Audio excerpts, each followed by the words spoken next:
Oh, hi there. I think now would be a good time to do a review of the Venom movie. I saw it a few days ago, and it was actually better than I thought it was going to be. I suppose it wasn't too bad. There were a few innuendos in there that I did not like too much, but I'm not even going to dignify as to what those were. Except at the end, Stanley makes a cameo, and I think he says what he needs to say in that movie in his short little bit as the cameo.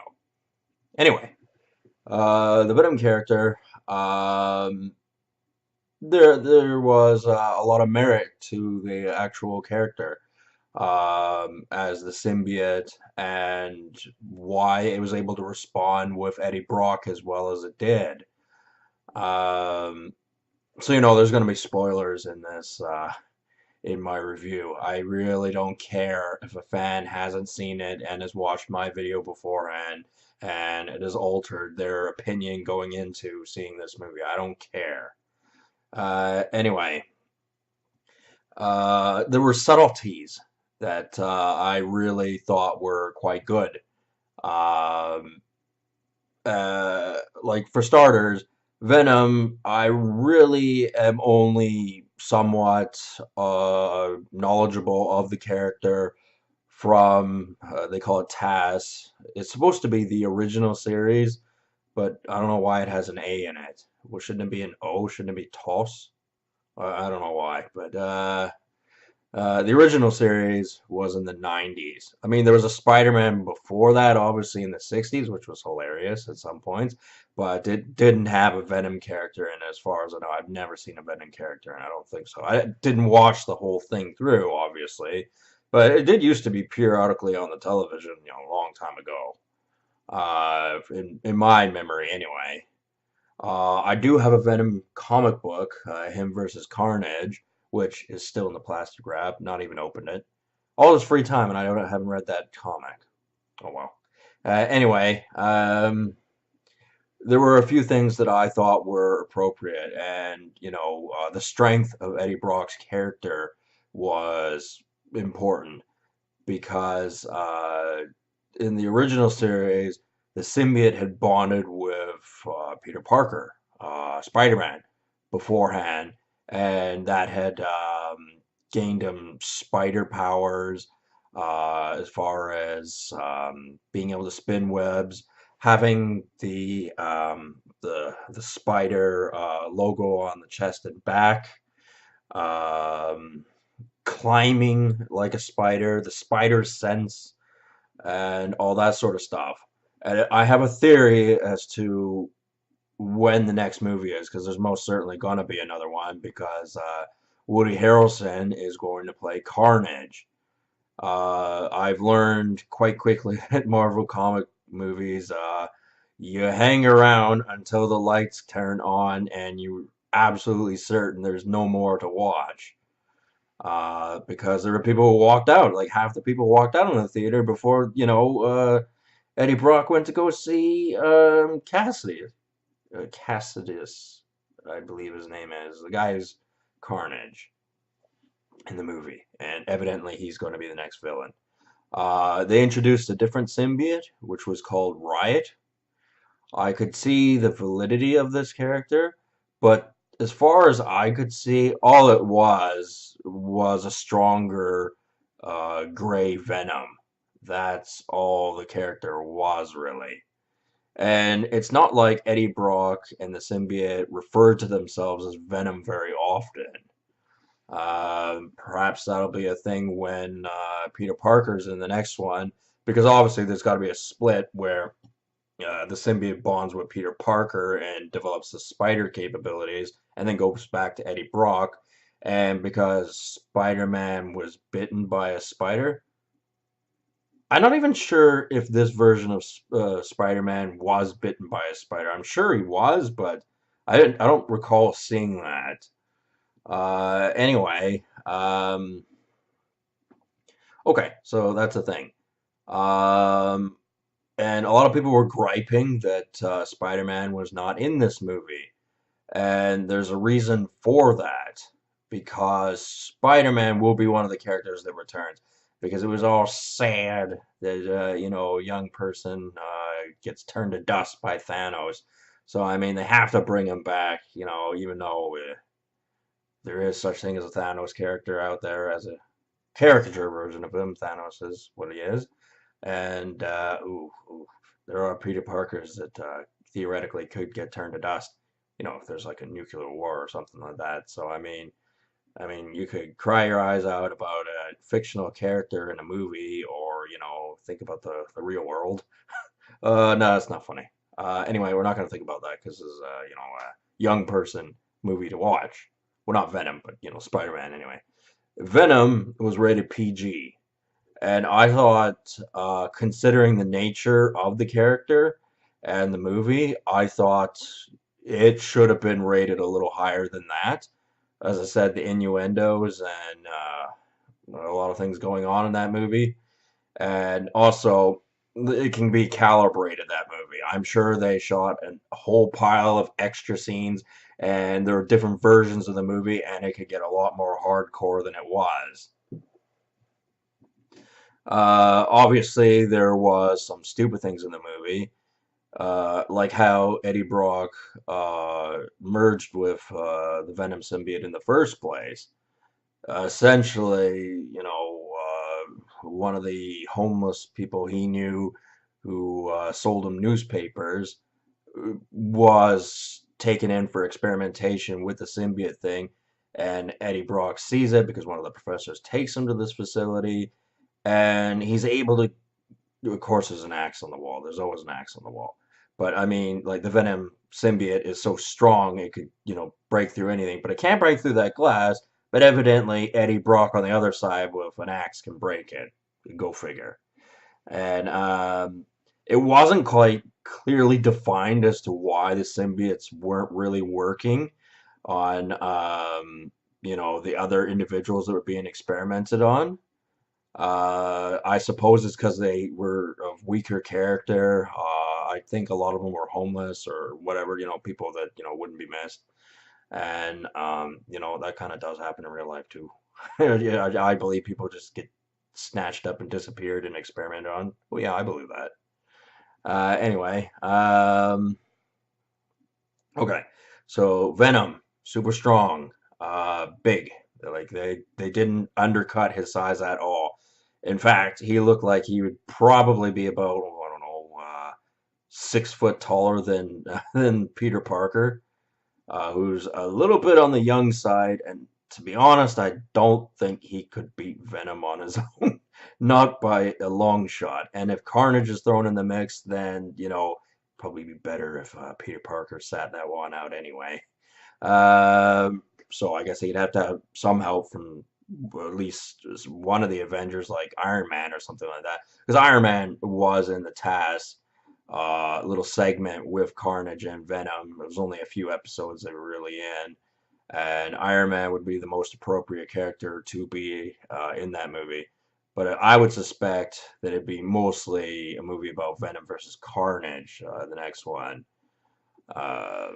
Carnage would be a difficult character to play because of the history of Carnage and things like that. I didn't read the comic books, but I heard a lot of insane things about him. Yeah, but getting back to Riot, uh, it was necessary for a character like that to be there. And what Riot wanted to do was to bring millions of more symbiotes to Earth. And I think a lot of people would have missed this cue, but it was clearly defined that Venom didn't want that happening. They didn't want millions more symbiotes going there. And he said it was because he was a bit of a loser. He called Eddie Brock a bit of a loser. And Eddie Brock wasn't a loser, and Venom is not a loser. I mean, Riot was stronger than Venom, but think about it this way. If Venom were the only symbiote on Earth, uh, for the most part, that makes him the boss. And Riot, who had merged with, the guy who I forget his name already, Black or whatever, who was doing the experiments on people. So he was a colossal asshole, right? So I guess you're looking at it from the Eddie Brock to that man who was the head of the science sort of thing, the life program, and him being an asshole. And the same thing with the symbiotes. Like Venom is up there in the strength level, but Riot was higher, and he didn't like Riot. And he also didn't want more millions of more symbiotes showing up because then all of a sudden, Earth would become, like desolate. And they'd have to, go back into space and go look for another planet. And maybe Venom came to the conclusion of going, well, how many more planets out there are there with, sustainable life? Whereas if he were the only one on that planet, he'd be the boss. I'm not sure if a lot of people got that message or not, but that's how I interpreted it. Um, yeah, I have no idea how they're going to bring Spider-Man back. The only way I can think is that Thanos uses the Time Stone, or somebody grabs the Infinity Gauntlet off of him and uses the Time Stone to reverse what had happened. I didn't actually like watch the movie Infinity War. It's kind of funny because I quite often reference Thanos, but I didn't actually watch the movie. Like I've seen clips here and there on YouTube. I don't particularly like. I haven't looked that far into it. As a matter of fact, I've had opportunities to buy Infinity Wars or Infinity War, and I've not done it. And it's not that I don't like. Thanos. I thought Thanos was a very well done character, but I don't think he's actually in that much of the movie. And there's a lot of cheese with Avengers, a lot of cheese, and it's like I'm not in the frame of mind to watch a movie with a lot of cheese. I gotta admit. I mean, even the Hobbit movies were kind of pushing it with the cheese level. And it's like, maybe at a different point in my life I'd think differently, but right now it's like I don't really want to watch something that's kind of cheesy. Um, However, Venom, I'll give it that. It wasn't a cheesy movie.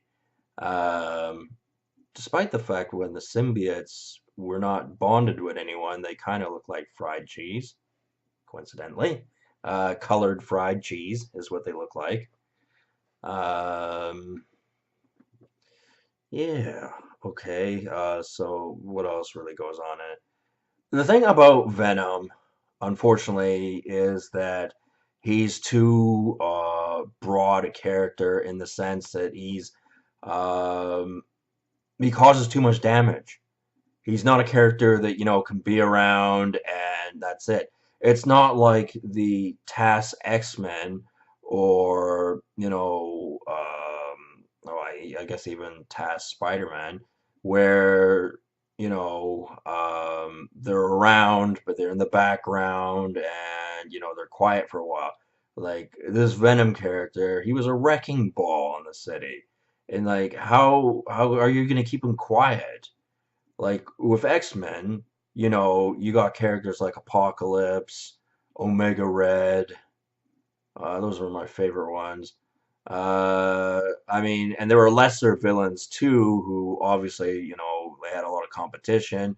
Like there are versions of Sabretooth that I really liked.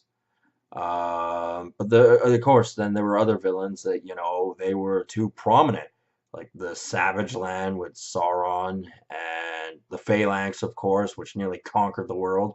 Like that can't be a character that is around, all the time. It has to be defeated. Or what? Is it going to go, all right, well, I'll take a break because whatever reason? It's like, no, if the Phalanx shows up, then that's essentially it. Which is another point I wanted to make is that the Venom movie was kind of it almost mirrored that in a way because if millions of symbiotes showed up, it would have been quite similar to the Phalanx saga and X-Men. I know they're, not the same thing, but Spider-Man has crossed over into the X-Men universe, at least in the Task movie, anyway, not movie, cartoon series, anyway. Um,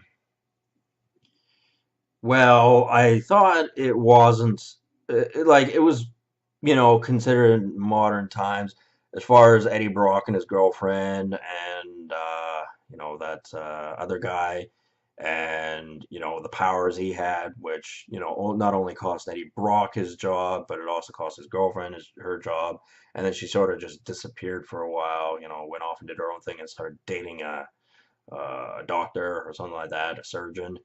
And it's like, I mean, Tom Hardy doesn't give a rat's ass. He has no problem scoring chicks.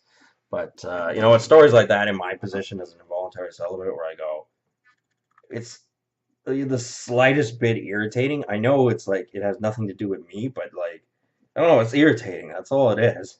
It is like, I shouldn't think that way, and I suppose I won't in the future, but for the time being, that a little bit of that is a little bit irritating in my book. Uh, that should change over time, but we'll see.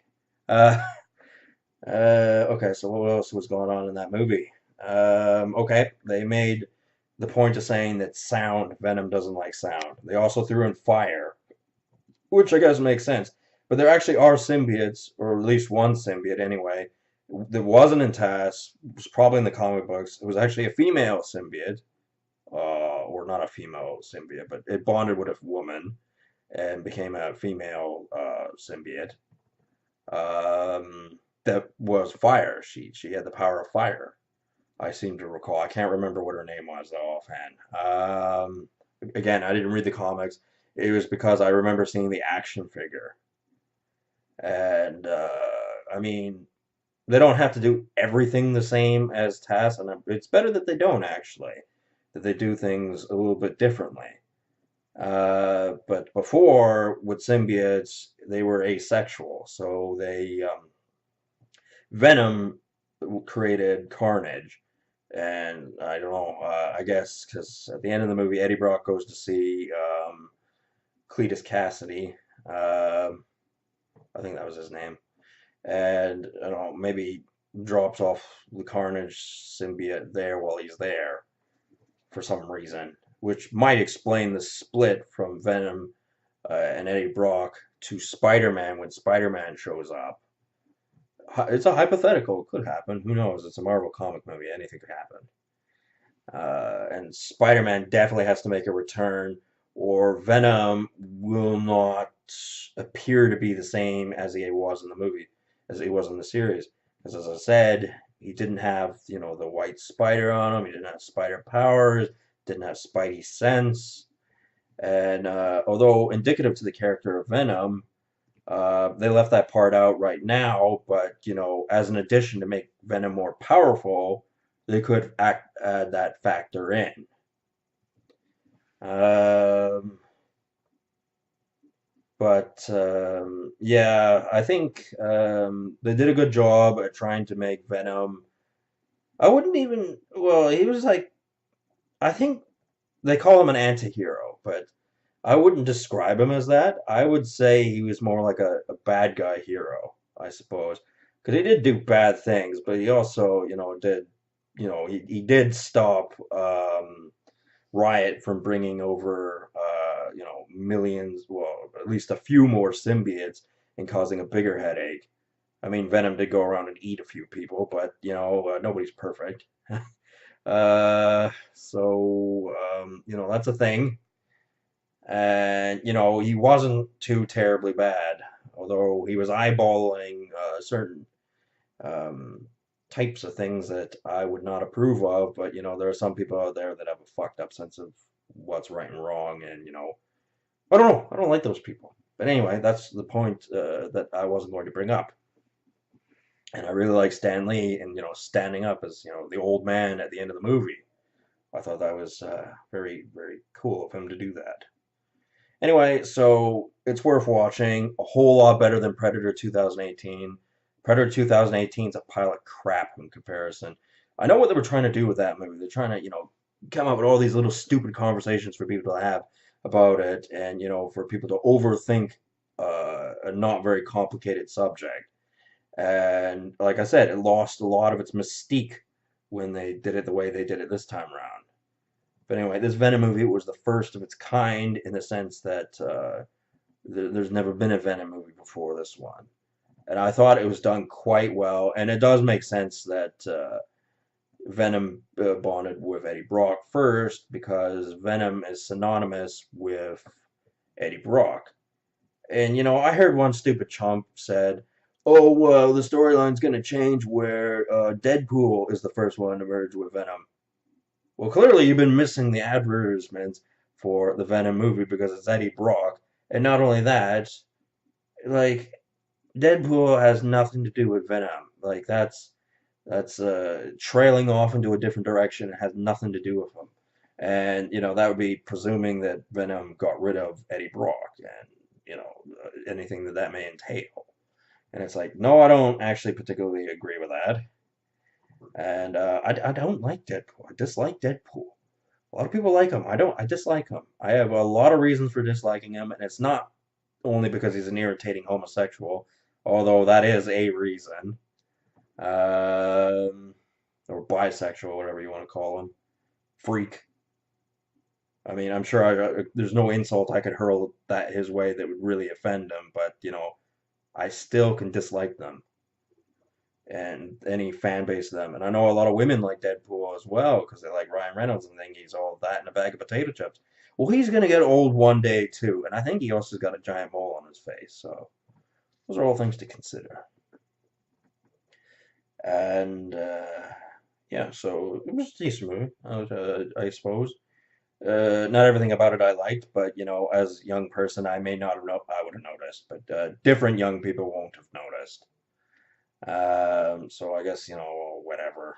But yeah, I thought Tom Hardy he played a difficult role and he played it quite well. And I was hearing that Venom was going to be a scary movie, and it is.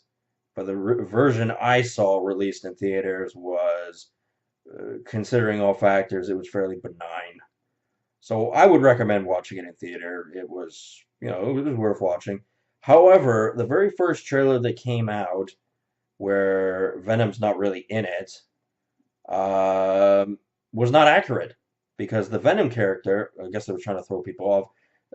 At the end, he rushes at the camera, and that's the end of it, right? He had the white spider on his chest when that happened, and he didn't quite look like how he did in this movie. So that trailer, I don't know, it was like a bogus trailer. It was a misleading trailer, and actually, that was the best trailer for the Venom movie. Was the one where he's reading the poem about the spider that is coming in while filling him with fright and all that kind of stuff. None of those scenes were in that movie, I might add.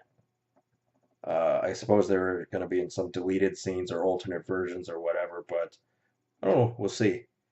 Anyway, so I'd give it uh, for the Venom movie, it being itself, I would give it a 4 out of 5. It being as a movie, like that I'd watch every now and then, as in like maybe once a year or something like that. There are a lot of other movies that are a lot better than Venom, but it was kind of all right.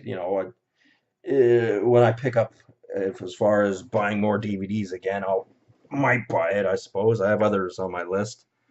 However, so I recommend watching it and judging for yourselves. Anyway, have a good one, and I'll talk to you people later.